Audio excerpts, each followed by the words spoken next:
In this video, I'm going to show you how to make a network bandwidth distance map in Cube. This is what you make when you have two networks that you want to compare or show the differences in. So what I'm going to do in this video is I'm going to compare the volumes in the base scenario and this 2040 scenario. So to do that, I've made a script which I will post online, which reads in these two networks, so network 1 and network 2. The first is from the base scenario, the loaded output network, and the second is from the future scenario, the loaded output network.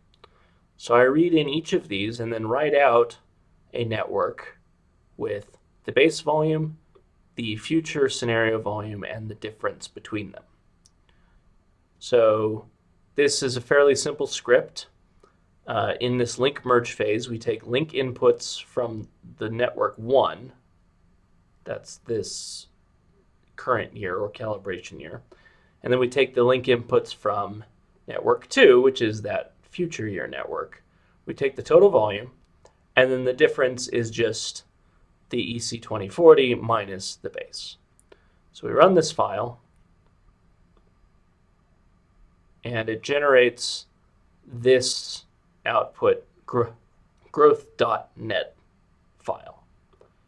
So we open that up, and it's a Cube network file, but the difference between this and the other files is when we click on a link in this network, the only fields available are the base volume, the future scenario volume, and the difference, which in this case is about 9,000 vehicles per day. Note that you could look at any network attributes with this script. For instance, we could take this script, and instead of using the volume, we could use the PM volume to capacity ratio, or the vehicle miles traveled, or the vehicle hours of delay. Any link attribute that's on both of these networks, you could calculate the difference of or put into this output network if you cared to. But so we now have this. We have this network that shows the difference. So to visualize that difference, we can come up and under the Analysis tab, there's this multi-bandwidth option. So we can click this, and let's say we want to visualize the difference. And we want a dynamic color where you can see the values run from minus 7,000 to positive 12,000. Let's change this to be cut off at 0, so we get a clear cutoff. And let's make a binary color scheme instead of a